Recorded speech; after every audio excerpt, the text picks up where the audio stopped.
I'm Catherine Badger from Delmar, Maryland, and I'm reading from Pride and Prejudice, chapter 23. Elizabeth was sitting with her mother and sisters, reflecting on what she had heard and doubting whether she were authorized to mention it, when Sir William Lucas himself appeared, sent by his daughter to announce her engagement to the family. With many compliments to them and much self-congratulations to the prospect of a connection between the houses, he unfolded the matter to an audience not merely wondering but incredulous. For Mrs. Bennet, with more perseverance than politeness, protested he must be entirely mistaken, and Lydia, always unguarded and often uncivil, boisterously exclaimed, "Good Lord! Sir William, how can you tell such a story? Do not you know that Mr. Colin wants to marry Lizzie?" Nothing less than the complaisance of a courtier could have borne without an anger such treatment. But Sir William's good breeding carried him through it all, and though he begged leave to be positive as to the truth of his information, he listened to all their impertinence with the most forbearing courtesy. Elizabeth, feeling it incumbent on her to relieve him from so unpleasant a situation, now put herself forward to confirm his account by mentioning her prior knowledge of it from Charlotte herself, and endeavored to put a stop to the exclamations of her mother and sister by the earnestness of her congratulations to Sir William, in which she was readily joined by Jane, and by making a variety of remarks on the happiness that might be expected from the match, the excellent character of Mr. Collins, and the convenient distance of Hunsford from London. Mrs. Bennet was, in fact, too much overpowered to say a great deal while Sir William remained, but no sooner had he left them than her feelings found a rapid vent. In the first place, she persisted in disbelieving the whole of the matter. Secondly, she was very sure that Mr. Collins had been taken in. And thirdly, she trusted that they would never be happy together. And fourthly, that the match might be broken off. Two inferences, however, were plainly deduced from the whole one: that Elizabeth was the real cause of all the mischief, and the other that she herself had been barbarously used by them all. And on these 2 points she principally dwelt during the rest of the day. Nothing could console and nothing appease her, nor did that day wear out her resentment. A week elapsed before she could see Elizabeth without scolding her. A month passed before she could speak to Sir William or Lady Lucas without being rude, and many months were gone before she could at all forgive their daughter. Mr. Bennet's emotions were much more tranquil on the occasion, and such as he did experience he pronounced to be of a most agreeable sort. For it gratified him, he said, to discover that Charlotte Lucas, whom he had been used to think tolerably sensible, was as foolish as his wife, and more foolish than his daughter. Jane confessed herself a little surprised at the match, but she said less of her astonishment than of her earnest desire for their happiness. Nor could Elizabeth persuade her to consider it as improbable. Kitty and Lydia were far from envying Miss Lucas, for Mr. Collins was only a clergyman, and it affected them in no other way than as a piece of news to spread at Meryton. Lady Lucas could not be insensible of triumph on being able to retort on Mrs. Bennet's the comfort of having a daughter well married, and she called at Longbourn rather oftener than usual to say how happy she was, though Mrs. Bennet's sour looks and ill-natured remarks might have been enough to drive happiness away. Between Charlotte and Elizabeth there was a restraint which kept them mutually silent on the subject, and Elizabeth felt persuaded that no real confidence could ever subsist between them again. Her disappointment in Charlotte made her turn with fonder regard to her sister, of whose rectitude and delicacy she was sure her opinion could never be shaken, and for whose happiness she grew daily more anxious, as Bingley had now been gone a week, and nothing was heard of his return. Jane had sent Caroline on an early answer to her letter, and was counting the days till she might reasonably hope to hear again.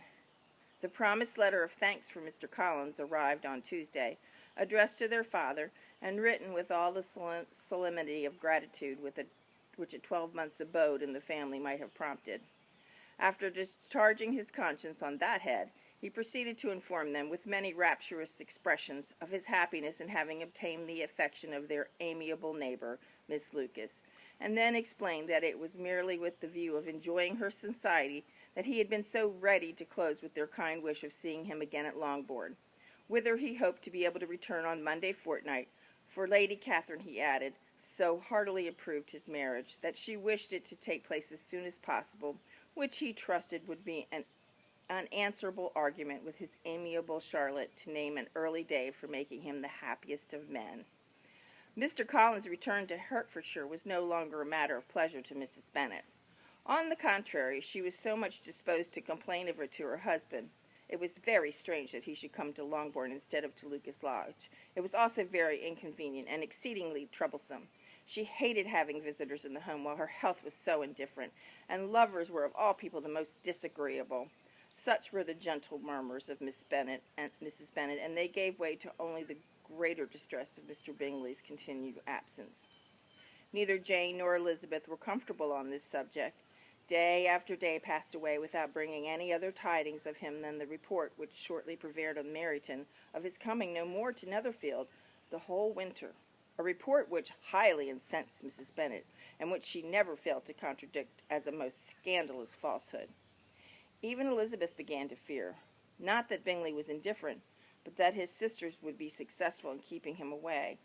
Unwilling as she was to admit an idea so destructive of Jane's happiness, and so dishonorable to the stability of her lover, she could not prevent its frequently occurring. The united efforts of his two unfeeling sisters, and of his overpowering friend, assisted by the attractions of Miss Darcy and the amusements of London, might be too much, he feared, for the strength of his attachment. As for Jane, her anxiety under this suspense was, of course, more painful than Elizabeth's, but whatever she felt she was desirous of concealing, and between herself and Elizabeth, therefore, the subject was never alluded to. But as no such delicacy restrained her mother, an hour seldom passed in which she did not talk of Bingley, express her impatience for his arrival, or even require Jane to confess that if he did not come back, she should think herself very ill-used. It needed all Jane's steady mildness to bear these attacks with tolerable tranquillity. Mr. Collins returned most punctually on the Monday fortnight, but his reception at Longbourn was not quite so gracious as it had been on his first introduction. He was too happy, however, to need much attention, and luckily for the others, the business of love-making relieved them from a great deal of his company.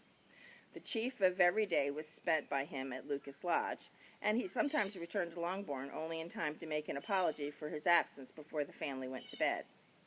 Mrs. Bennet was really in a most pitiable state. The very mention of anything concerning the match threw her into an agony of ill humor, and wherever she went, she was sure of hearing it talked of. The sight of Miss Lucas was odious to her. As her successor in that house, she regarded her with jealous abhorrence. Whenever Charlotte came to see them, she concluded her to be anticipating the hour of possession, and whenever she spoke in a low voice to Mr. Collins, was convinced that they were talking of the Longbourn estate, and resolving to turn herself and her daughters out of the house as soon as Mr. Bennet were dead. She complained bitterly of all this to her husband. "Indeed, Mr. Bennet," said she, "it is very hard to think that Charlotte Lucas should ever be mistress of this house, that I should be forced to make way for her, and live to see her take my place in it." "My dear, do not give way to such gloomy thoughts. Let us hope for better things. Let us flatter ourselves that I may be the survivor." This was not very consoling to Mrs. Bennet, and therefore, instead of making any answer, she went on as before. "I cannot bear to think that they should have all this estate. If it was not for the entail, I should not mind it." "What should you not mind?" "I should not mind anything at all." "Well, let us be thankful that you are preserved from a state of such insensibility." "I can never be thankful, Mr. Bennet, for anything about the entail. How can anyone have the conscience to entail away an estate from one's own daughters? I cannot understand, and all for the sake of Mr. Collins, too. Why should he have it more than anybody else?" "I leave it to yourself to determine," said Mr. Bennet.